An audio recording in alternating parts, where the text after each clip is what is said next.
Hola, mi nombre es Rodrigo Daniel Espinosa Castro y esta es mi evidencia 3 de pensamiento filosófico. Iniciaremos con la importancia de la filosofía, que para mí es algo muy sencillo de entender.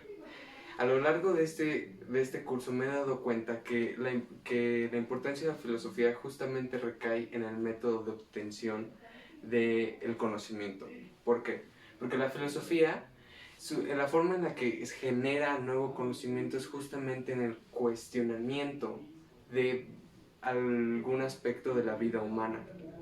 Por ello, es súper importante el cuestionamiento, porque el cuestionamiento nos va a generar que nosotros busquemos respuestas a esas mismas preguntas y después de esas respuestas es reflexionar con lo que encontremos.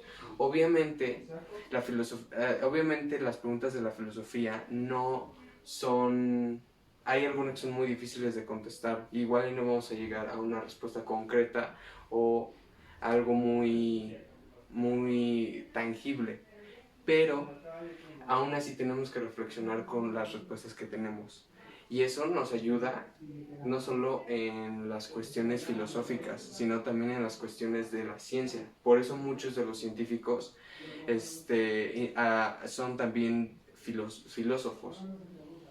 Y no solo el cuestionamiento de la ciencia, sino también la filosofía nos ayuda a cuestionarnos muchos de los aspectos que no se pueden estudiar mediante el método científico, como puede ser el bien, el mal, la ética y la libertad, ¿no? Entonces, de ahí recae la importancia de la filosofía, del cuestionamiento y que con ello poder hacer nuevo el cuestionamiento y con ello poder hacer un nuevo conocimiento.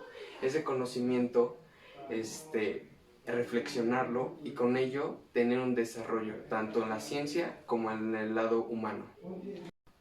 Bueno, también la filosofía ha tenido un desarrollo a lo largo del tiempo, iniciando con los filósofos presocráticos, los cuales se cuestionaban acerca de su entorno y de la realidad y qué era lo que componía la misma realidad. O por ejemplo tenemos que se cuestionaban acerca del cambio, pensaban que el agua era la materia vital, que con las matemáticas se podían explicar todos los eventos. Entonces ellos formaron muchas de las ciencias que hoy tenemos, como por ejemplo la matemática con Pitágoras, la química con Empédocles, y no solo eso, también esos filósofos eran multifacéticos, entonces ayudaban mucho en varias ciencias y fue el comienzo de un, una sociedad con más ciencia, bueno, con inicios de ciencia, porque no era ciencia como tal, pero ayudaban demasiado. Después pasaron a los filósofos clásicos, los filósofos clásicos que fueron Sócrates, Platón y Aristóteles, los cuales tuvieron temas para que el hombre sea un hombre más civilizado, ya no tanto en su entorno, sino que el hombre sea un hombre más civilizado, como por ejemplo temas de enseñanza, dialéctica, también de ética y de varias cuestiones que hacen que el hombre ya sea un hombre más civilizado. Después pasaron al oscurantismo de la Edad Media, la cual vino a cuestionarnos acerca de la existencia de Dios.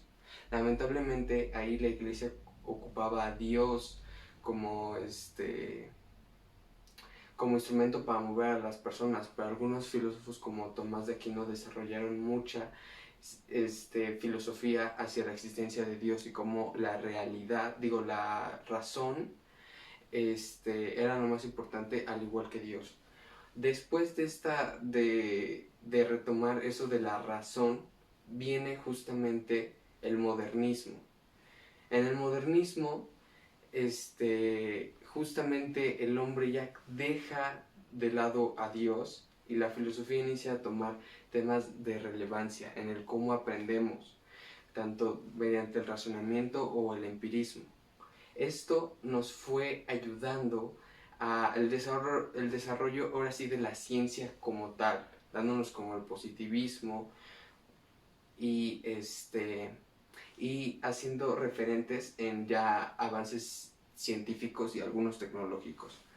Después de esto, viene la época la época contemporánea. Esa época es muy importante porque ahora sí ya la filosofía se inicia a cuestionar acerca de cómo actuamos y cómo el hombre ya no se cuestiona tanto del hombre como el modernismo, que el modernismo estudiaba las artes, cómo el hombre vivía, la historicidad del hombre.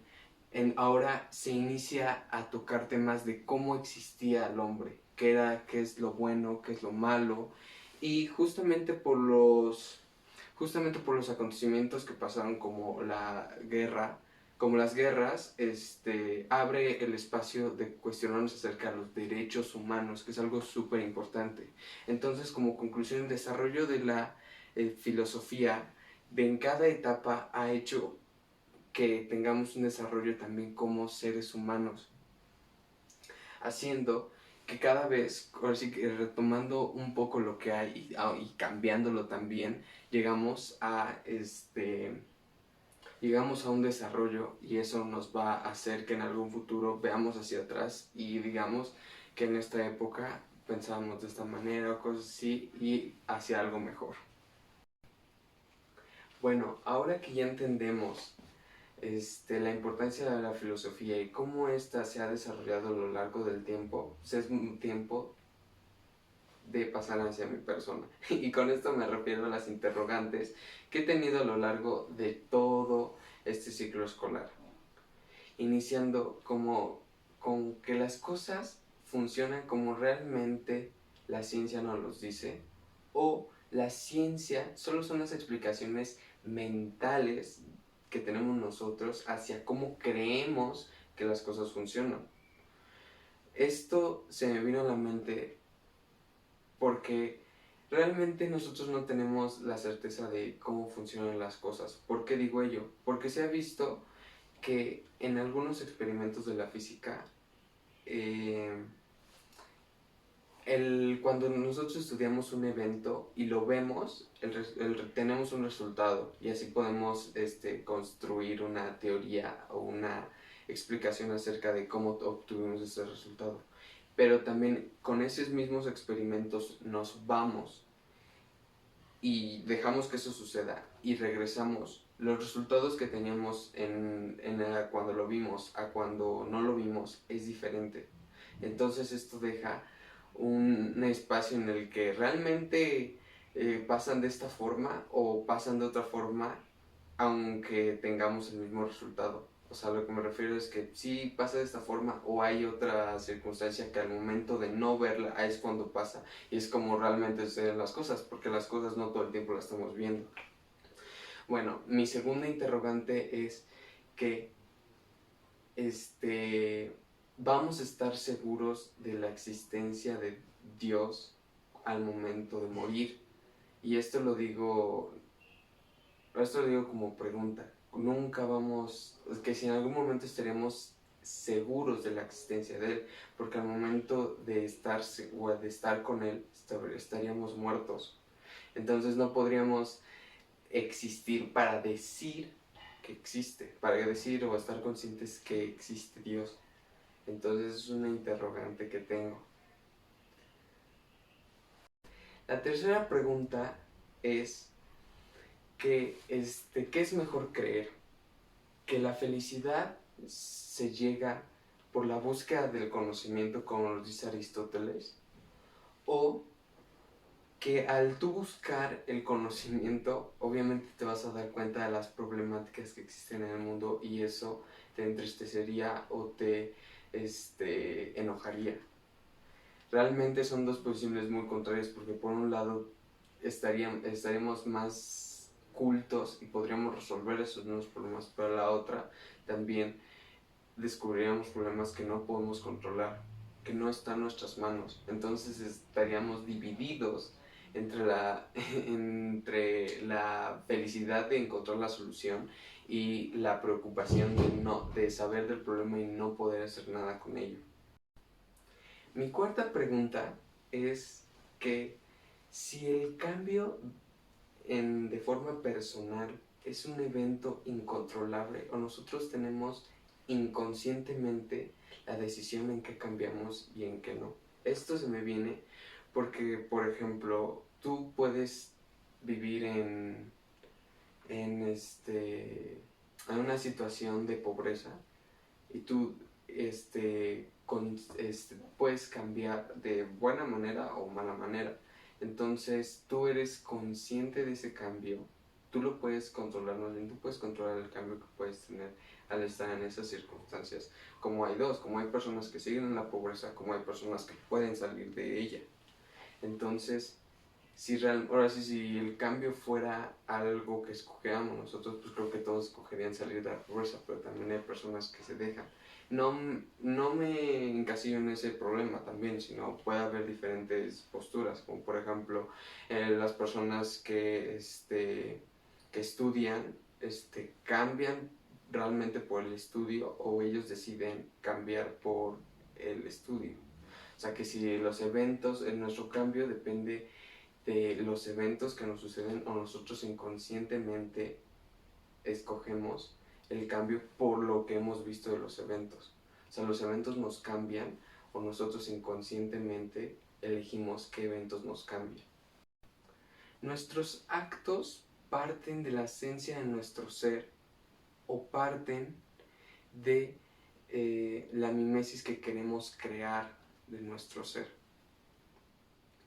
También que la tragedia nos gusta porque nos recuerda que estamos vivos al ver de cerca el sufrimiento.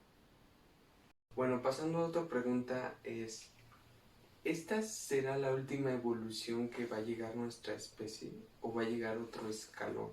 ¿Por qué digo ello? Porque realmente, si nos damos cuenta, el problema del mundo, de la contaminación, de la muerte de alguna especie, la extinción de alguna especie, la muerte de los árboles, de todo eso, el problema somos nosotros. El problema no es que consumas tu plástico, o el problema es que se consuma mucha agua. El problema somos la raza humana, o sea, no, sin nosotros el mundo estaría muchísimo mejor. Entonces, a lo que yo me refiero es que nosotros nos vamos a acabar el mundo y con ello nos vamos a acabar a nosotros mismos, o o nos los vamos a acabar y algunas personas o algún proceso biológico vamos a evolucionar y después vamos a vivir en las pésimas circunstancias que vamos a dejar nosotros. ¿Por qué? Porque bueno, realmente la Tierra no se va a acabar. La Tierra se muere, bueno, la destruimos y en 1000 años va a estar igual o se va a recuperar de lo que nosotros hicimos. Pero al vivir nosotros en ella, obviamente nunca va a poder recuperarse. Entonces nosotros tenemos que morir, eso es obvio. Pero lo que yo me pregunto es si las circunstancias tan malas que vamos a dejar a la Tierra, aún así se va a poder un proceso de evolución que llegue a algo más en nuestra escala evolutiva. Pasando a otra, ¿somos realmente libres? ¿O nosotros creemos que somos libres? ¿Por qué digo ello? Esto lo digo porque nosotros sí tenemos la capacidad de elegir entre diferentes opciones, pero también no tenemos la capacidad de elegir qué elegimos o qué circunstancias debemos de elegir. Yo tengo ahora sí tengo la libertad de escoger de entre un sabor de helado o es un ejemplo, entre un sabor de helado de vainilla y uno de chocolate. Pero qué tal si a mí me gustaría elegir no por helado, sino qué comer, más no entre un helado u otro. Eso es a grandes rasgos lo que yo pienso. También otra pregunta que tengo es, ¿realmente existe la antítesis? Esto es más como... ¿realmente existe la antítesis en, en la individualidad humana? Esto es más como algo, pues de las palabras y de cuestionamiento filosófico ya en el individuo, ¿no? Porque al momento de tú pensar en algo, no puede haber una antítesis, porque tú mismo serías tu tesis. Al momento de externarlo sería ya la tesis o la antítesis. Pero mientras tú te lo quedes en tu mente, no puede haber una antítesis. No puede, sino sería una tesis. Aunque sea aunque sea de un problema, o sí que aunque sea de un problema negativo o algo así, pues tú sería tu tesis, sería una tesis, no sería una antítesis. En el momento de expresarlo es cuando hay los argumentos tanto de tuyos como de la otra persona, ahí es donde es una tesis o una antítesis. Nuestra naturaleza es forjar sociedades desiguales, o somos conscientes de ellos y aún así decidimos hacerlo. Por último tenemos las dos últimas preguntas, y la siguiente pregunta es realmente, me lo he cuestionado durante mucho tiempo antes de pensamiento filosófico, y es que nosotros captamos la realidad por medio de nuestros sentidos, tanto oídos, ojos, tacto. Nosotros percibimos la realidad. Entonces mi pregunta es, ¿realmente el hombre tiene la verdad o posee la información de la realidad? ¿O somos presos de nuestra subjetividad? ¿Por qué digo esto? Porque si tú te sientes muy feliz, pues tu realidad va a estar cambiada por ello. Porque tu ser es el que está feliz y tu mismo ser es el que capta esa realidad. O vamos al otro extremo, si tú estás triste o enojado, o sea, tu ser es el que está triste y tu ser es el que va a captar la realidad, y también en ti ahora sí que está ese sentimiento que no va a hacer que la realidad llegue como realmente es. Yo sinceramente siento que no existe la realidad para el hombre y que nosotros solo tenemos representaciones de ella. Pero esas representaciones pueden cambiar mucho hasta del mismo evento. Pues vamos a un ejemplo, pues sí, tal vez feo, pero es como la víctima de un homicidio. Al momento de que te están matando, cosas así, la víctima está sufriendo, pero el atacante, hay veces que, bueno, depende de la cuestión psicológica, el atacante puede que lo esté disfrutando. Entonces es el mismo acto para esas, o sea, ahora sí que es el mismo acto en las dos personas, pero cada persona lo va a sentir de una forma diferente, haciendo que la realidad de cada uno sea totalmente diferente por el mismo hecho o la misma cosa. Y la segunda es, bueno, ya la última de todas, es nosotros, la filosofía nos aleja de los animales por el simple hecho de ser ya más pensantes, o justamente la misma empatía que nos da la filosofía es la que nos acerca no solo a los animales, sino a la naturaleza, a los animales, a los ecosistemas, a la otra persona. Eso es lo que realmente me pregunto. ¿La filosofía nos aleja o nos acerca de las diferentes partes? Puse animales porque eso fue lo que pensé, pero ahorita diciéndolo puede ser de diferentes partes. También la filosofía me puede alejar de una persona que piense diferente a mí, con una postura diferente a la mía, pero también me puede acercar, o la misma filosofía me puede dar a entender su punto de vista. Entonces es lo que yo me pregunto, ¿la filosofía nos aleja o nos acerca? Como podrán ver con mis preguntas, se pueden dar cuenta que yo me pregunto acerca de la realidad, de qué tan real son las cosas, tanto que vemos como hacemos, y acerca de cómo nos relacionamos como personas. Por lo que mi filosofía de vida recae en el que nosotros, como seres totalmente subjetivos, no podemos percibir una verdad o una realidad. Por ello, nosotros debemos de buscar una realidad ficticia o una narrativa que nos ayude tanto a vivir como a relacionarnos con los demás. Y también debemos de entender que por lo mismo que somos subjetivos, la realidad es totalmente diferente para todos. Y al entender esto, respetar y buscar el desarrollo de la humanidad y el bienestar de todos. Por último, quiero definir algunos conceptos, iniciando por la libertad. Para mí, la libertad es la capacidad que tenemos los seres humanos de elegir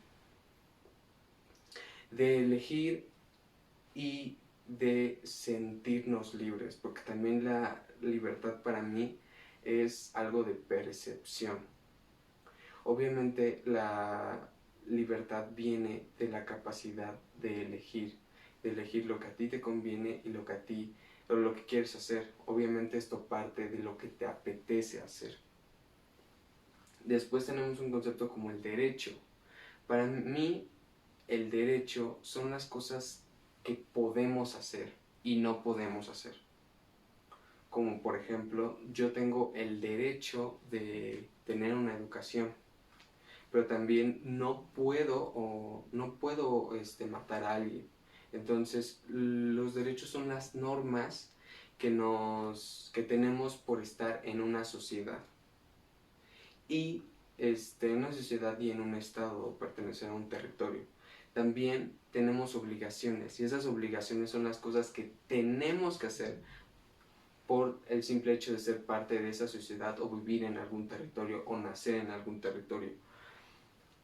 Por ejemplo, yo tengo la obligación de pagar impuestos, pero en lo personal yo también pienso que hay obligaciones que no las debe de dictaminar un estado o un papel para que se hagan realidad, como por ejemplo hacerte responsable de tus actos. Eso es una obligación que la tiene cualquier persona en el mundo que viva en sociedad, la cual es todo. No creo que haya muchos ermitaños en el mundo.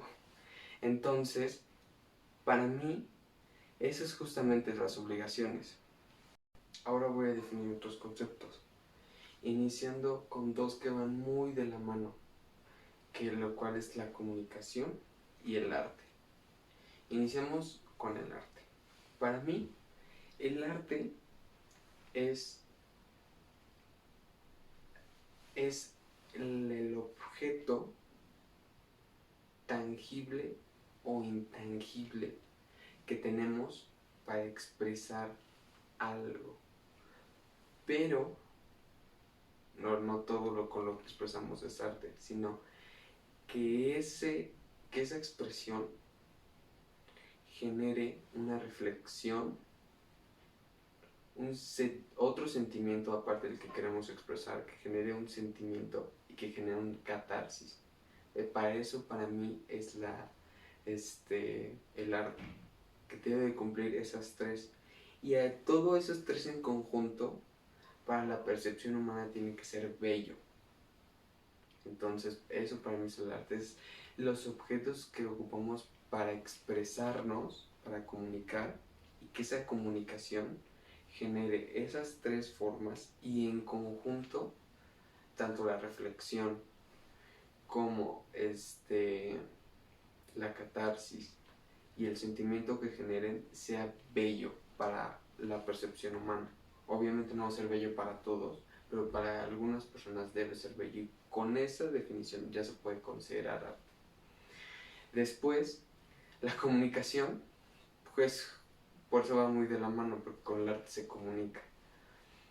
La comunicación para mí es la forma en la que externamos lo que hay acá hacia otro individuo. Siempre tiene que ser hacia otro individuo. Ya puede ser, bueno, obviamente puede ser un humano, pero también puede ser un animal, como tenemos a nuestras mascotas, cosas así que podemos expresar cosas, ¿no? Entonces es justamente eso para mí, la capacidad que tenemos de sacar lo que hay acá. Y el arte son las cosas que lo sacamos, ¿no? Pero tienen que cumplir las características que dije. Y por último, Para mí, el trabajo representa la actividad que hacemos para generar un bien tangible. Ahora sí, para mí el trabajo es la actividad que hacemos para tener algo tangible. Como por ejemplo, no sé, algo, pues, ser maestro, ¿no? Tú trabajas para tener dinero, pero no solo también existe ese trabajo, sino también el trabajo en equipo se busca para hacer algo más grande. Obviamente la característica del trabajo es la actividad que te dé algo a cambio, porque si no, para mí, y que sea tangible, porque si no, para mí ya no sería un trabajo. De hecho, para mí el trabajo parte de el querer tener un bien, ya sea monetario como tanto físico, porque para mí también, por ejemplo, remontémonos en la prehistoria, pues los cazadores, pues ese era su trabajo y el bien que conseguían era la carne. Los agricultores, ese era su trabajo, no era bueno, no era su hobby o algo así, y su bien que generaban era algo tangible. Como por ejemplo, ahorita vámonos a algo más actual, vámonos a, a donde sea, pues ahorita ya recibimos un dinero, recibimos algo monetario a cambio. Entonces eso para mí es el trabajo. Bueno, muchas gracias por escucharme, espero que se haya sido de su agrado.